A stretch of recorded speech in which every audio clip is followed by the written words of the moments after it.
اعوذ باللہ من الشیطان الرجیم بسم اللہ الرحمن الرحیم۔ اسمارٹ اسکول سر سید احمد خان کیمپسز گلستان جوہر کیمپسز میں آپ سب کو خوش آمدید ہے۔ جماعت ششم مضمون اردو سبق شیخ سعدی کے اقوال اور عنوان ہے اس کا سوال نمبر 4 اور 6 جو کتاب میں موجود ہے، آج ہم وہ مکمل کریں گے۔ تو آئیے دیکھتے ہیں کہ ہم کتاب کے سوال جواب کس طرح حل کرتے ہیں۔ اس سے پہلے کہ ہم اپنا کام شروع کریں بیٹا، آپ سب مجھ سے امید کرتی ہوں کہ آپ سب خیریت سے ہوں گے اور اپنے گھر میں اپنا خیال رکھ رہے ہوں گے۔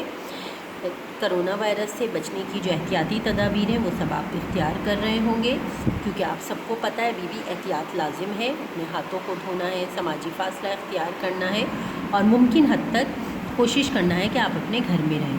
اگر بہت زیادہ آپ کو ضرورت ہو تو آپ گھر سے باہر جائیں، ورنہ آپ گھر سے باہر نہ جائیں۔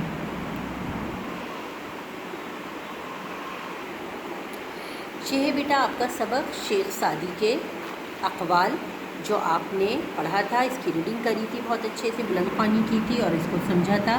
اس میں آپ کو اقوال کے بارے میں، اخلاقی اقوال کے بارے میں سمجھایا گیا تھا، بتایا گیا تھا اخلاقی اقوال کے بارے میں کہ کس طرح شیخ سعدی کے اقوال بہت زیادہ کارآمد ہیں اور جسے ہم پڑھتے ہیں۔ اور اسی کی کتاب کا مشق کا سوال نمبر 6 جو ہے آپ نے کرنی 4 ہے، شیخ سعدی کے اقوال کی روشنی میں 10 جملوں پر مشتمل ایک مضمون لکھیے۔ تو آئیے ہم آپ کو مضمون لکھنا سکھاتے ہیں۔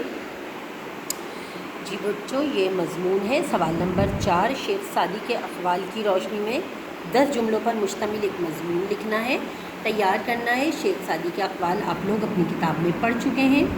اس کا ہم مضمون کی ابتدا کچھ اس طرح کریں گے۔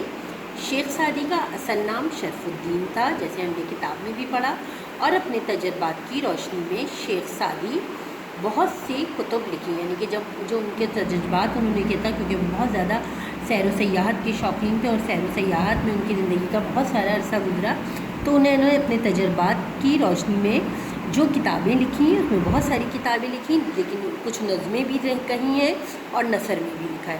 لیکن جو 2 کتابیں ان کی بہت زیادہ مشہور ہوئی ہیں، جنہوں نے بہت زیادہ شہرت حاصل کری ہے، وہ بوستان اور گلستان تھی۔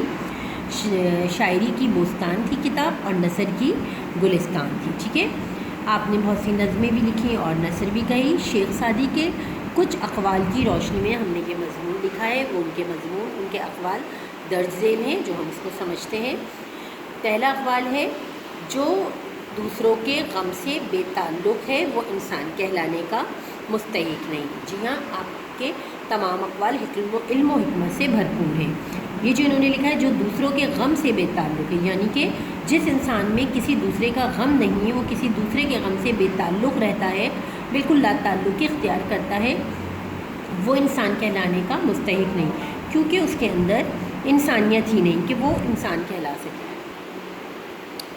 دوسرا ہے، بخیل آدمی کی دولت اس وقت زمین سے نکلتی ہے جب وہ زمین کے نیچے چلا جاتا ہے۔ جی ہاں، یعنی کہ جو بخیل آدمی ہوتا ہے، جو کنجوس آدمی ہوتا ہے، اس کی دولت دنیا میں اس وقت سامنے آتی ہے، یعنی کیونکہ وہ اپنی زندگی میں تو اپنی دولت اپنے اوپر خرچ نہیں کرتا، لیکن جب وہ مر جاتا ہے، زمین کے نیچے چلا جاتا ہے، تو مراد ہے کہ جب وہ مر جاتا ہے تو اس کی اولاد یا جو اس کے دیگر خاندان والے ہوتے ہیں وہ اس کی دولت خرچ کرتے ہیں، یعنی کہ وہ زندگی بھر محنت کرتا ہے، کماتا ہے، لیکن اپنی دولت اپنے پر خرچ نہیں کرتا، وہ اتنا بخیل ہوتا ہے، اور اس کی دولت اس وقت سامنے آتی ہے جب وہ زمین کے اندر چلا جاتا ہے، یعنی کہ وہ مر جاتا ہے۔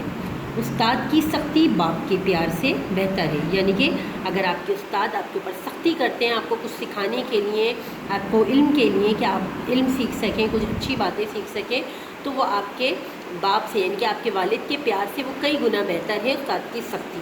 استاد کی سختی کو کبھی بھی اتنا نہیں سوچنا چاہیے کہ ہمارے استاد ہم پر اتنی سختی کرتے ہیں ہمیں سکھانے کے لیے۔ وہ آپ کے، جب بھی آپ کے استاد اگر آپ کو کچھ کہتے ہیں تو وہ آپ کے اچھے کے لیے، آپ کے بھلے کے لیے ہی کہتے ہیں، ورنہ ان کو کیا ضرورت ہے وہ آپ کو اپنا دل جلائیں، اپنا خون جلائیں آپ کے لیے۔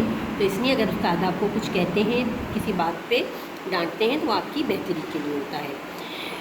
اس کے بعد دوسرا ہے، میں خدا سے ڈرتا ہوں۔ شیخ سعدی نے کہا تھا میں خدا سے ڈرتا ہوں، اور خدا کے بعد اس آدمی سے ڈرتا ہوں جو خدا سے نہیں ڈرتا، یعنی کہ اس میں بتایا گیا ہے کہ میرے پاس اللہ کا خوف اتنا ہے کہ میں اللہ سے ڈرتا ہوں، لیکن میں اللہ کے بعد اس آدمی سے ڈرتا ہوں، حیرانگی ہوتی ہے مجھے کہ وہ اللہ سے نہیں ڈرتا، جو اللہ کا معلوم بھی ہے کہ ہمیں کس چیز کی کتنی سخت گناہ کی سزا ہے۔ اگر ہم کوئی بھی نماز چھوڑ دیتے ہیں، ہم کوئی بھی اچھا عمل چھوڑ دیتے ہیں تو اس کا ہمیں کتنا خمیازہ بھگتنا پڑے گا، لیکن وہ پھر بھی اللہ سے نہیں ڈرتا۔ تو یہ لکھا گیا ہے کہ میں خدا سے ڈرتا ہوں اور خدا کے بعد اس آدمی سے ڈرتا ہوں جو خدا سے نہیں ڈرتا۔ نمبر دوسرا ہے، اگر روزی عقل سے حاصل کی جاتی تو دنیا کے تمام بے وقوف بھوکے مر جاتے۔ یعنی کہ اس سے بھی یہی مراد ہے کہ اگر روزی عقل سے حاصل کی جاتی ہے، یعنی کہ روزی دینے کا کام صرف اور صرف اللہ تعالیٰ کا ہے اور اللہ ہی تعالیٰ ہمیں روزی پہنچاتا ہے، یہ انسانی ہاتھ میں نہیں ہے۔ اور اگر عقل اور دانائی سے روزی ملتی تو جتنے بھی بے وقوف ہیں دنیا کے وہ بھوکے مر جاتے۔ جو نصیحت نہیں سنتا اس کا ارادہ ملامت سننے کا ہوتا ہے، یعنی کہ جو اچھی نصیحت سن کر اس پر عمل نہیں کرتا تو پھر وہ کہیں نہ کہیں دنیا سے باتیں سنتا ہے، ملامت، دنیا اس کو رنج و ملامت کرتی ہے تو وہ ملامت سننا ہوتا ہے اسے۔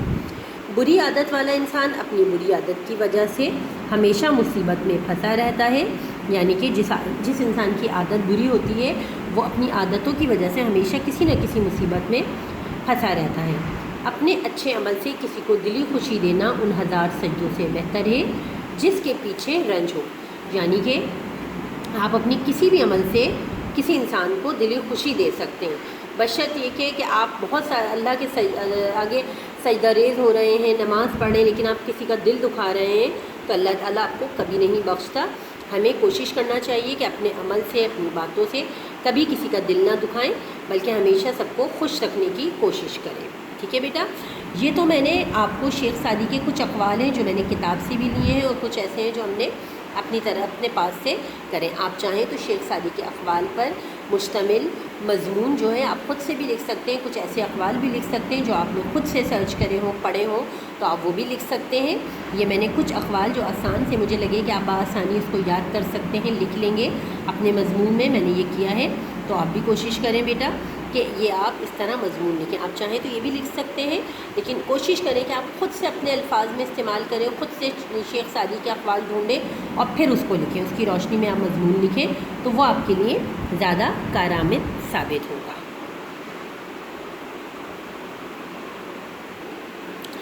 اچھا، اس کے بعد جو ہے ہمارا سوال نمبر 6 ہے حروف استفہامیہ۔ اس کو بھی میں ایک دفعہ آپ کو سمجھا دوں۔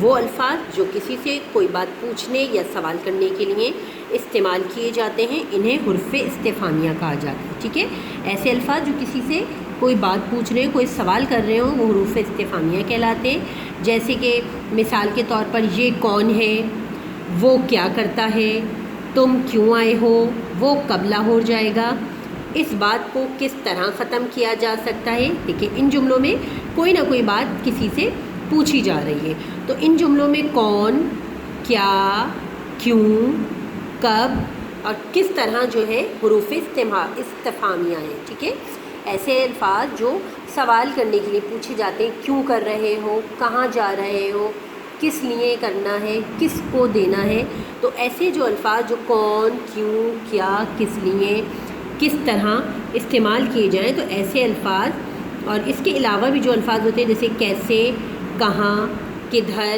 کتنا، یہ تمام حروف جو ہیں حروف استفہامیہ کہلاتے ہیں۔ ٹھیک ہے بیٹا، جو یہ جتنے بھی حروف میں نے پڑھے، کون، کیا، کیوں، کب اور کس طرح، یہ تمام حروف استفہامیہ کہلاتے ہیں۔